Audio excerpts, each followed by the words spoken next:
राशिद मुगल साहब जो हैं, जिनको दिन दहाड़े यहाँ जो आर्मी है गांदरबल में उनका कत्ल किया, और मैं आपको इन आदमी के बारे में कुछ चीजें बताना चाहती हूँ, क्योंकि कश्मीर में हमसे हमेशा प्रूफ माना जाता है कि अगर कोई बेगुनाह है आप हमें सबूत दीजिए। सबसे पहले ये एक ऑर्फन थे, यतीम थे, और आप देखिए यहाँ के डोमिसाइल थे, पीडीपी जो हमारी जमात है उनके वो वर्कर भी थे।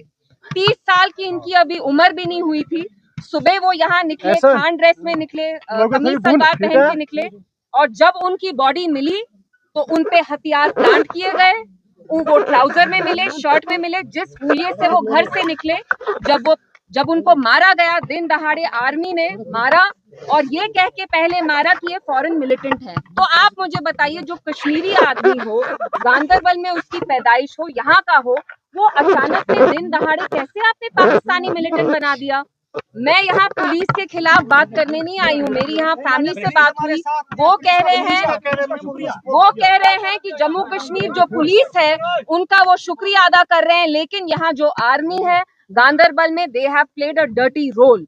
मेरे साथ यहाँ डिसेबिलिटी सर्टिफिकेट्स है, इनका ये भी कार्ड है पीडीपी का, और आपको पता है इनकी जो व्हाट्सएप पिक्चर थी राशिद मुगल साहब की, वो हिंदुस्तान का झंडा था। तो मैं यहाँ एलजी साहब का शुक्रिया करना चाहती हूँ। आपने एक इंक्वायरी बिठाई और आपने कहा 1 हफ्ते में आप उस इंक्वायरी का जो नतीजा है वो सामने लाएंगे, लेकिन एलजी साहब, फैमिली से बात करने के बाद मैं इस नतीजे पे आई हूँ, राशिद मुगल साहब वॉज एन इनोसेंट सिविलियन, जिनको यहाँ के आर्मी के किसी मेजर ने, ब्रिगेडियर ने, मुझे नहीं पता किसने मारा, दिन दहाड़े मारा। जब वो घर से निकले एलजी साहब, वो सलवार कमीज पहन के निकले, और जब उनकी डेड बॉडी मिली तो पूरी उनकी body it was riddled with bullets. चेहरे को उनको पूरा स्पॉइल किया, बेल्ट तक जो आर्मर बेल्ट है फिरन तक पे वो लगाई, तो उनके ऊपर एविडेंस प्लांट किया गया। कश्मीर वाहिद ऐसा स्टेट है इंडिया में जहां आप किसी बेगुनाह को मारते हैं और मारने के बाद आप ये एक्सक्यूज लेते हैं कि he was a militant.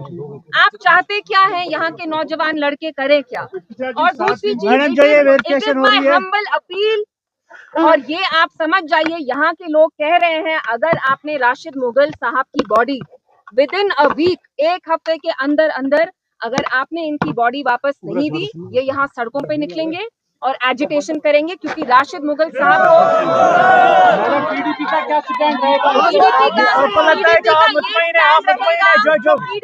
PDP चाहती है इस फैमिली को इंसाफ मिले, जो दिन दहाड़े इनका आपने कत्ल किया। हम चाहते हैं ये जुल्म ना हो और आप इनको इंसाफ दें। और ये तो जॉब भी नहीं मांग रहे हैं, दे आर सेइंग कि जिनने इनका कत्ल किया वो आर्मी में से ही है, आर्मी को लाइए। देखिए, जो कानून होता है वो हर एक बंदे पे लागू होता है, वो मैं हूँ, वो एक सिविलियन हो या वो आर्मी वाला हो, आर्मी वाले पे भी कानून लागू होता है। आप एक्सप्लॉइट नहीं कर सकते। जिस आर्मी वाले ने राशिद मुगल साहब को मारा, प्राइज मनी के लिए मारा, पैसे के लिए मारा, उनको हमारे सामने लाइए, take him to the court and we want justice. जो इंक्वायरी दिखाई गई, आप मुतमईन है? हम एलजी मैडम, अभी मजिस्ट्रेट इंक्वायरी चल रही है, हम एलजी साहब का फिर से मैं शुक्रिया अदा करती हूँ। एलजी साहब ने इमीडिएटली महबूबा जी ही वाहिद वो सियासतदान है यहाँ जिनने इस पे बात की। जो चीफ मिनिस्टर साहब है उमर अब्दुल्ला साहब, वो यहाँ के एमएलए हैं, फिर भी उनने तकल्लुफ, कंगन के हैं, पास में ही है इलाका, गांदरबल के पास ही है, लेकिन एनसी से गांदरबल का हमेशा एमएलए आया है कि नहीं? तो मैं उनसे पूछना चाहती हूँ, चीफ मिनिस्टर साहब यहाँ नहीं आ सकते थे? एमएलए को यहाँ नहीं भेज सकते थे कि फैमिली से मिले? दूसरी चीज, अगेन आई विल रिपीट, हम शुक्रिया अदा करते हैं एलजी साहब का, लेकिन एलजी साहब फैमिली बॉडी मांग रही है। और यहाँ के लोगों को मैं आश्वासन दिलाना चाहती हूँ, यकीन दिलाना चाहती हूँ, अगर आप लोग सड़क पे निकले राशिद मुगल साहब की बॉडी के लिए, हम आपके साथ शाना बशान खड़े रहेंगे। एंड हमारी यही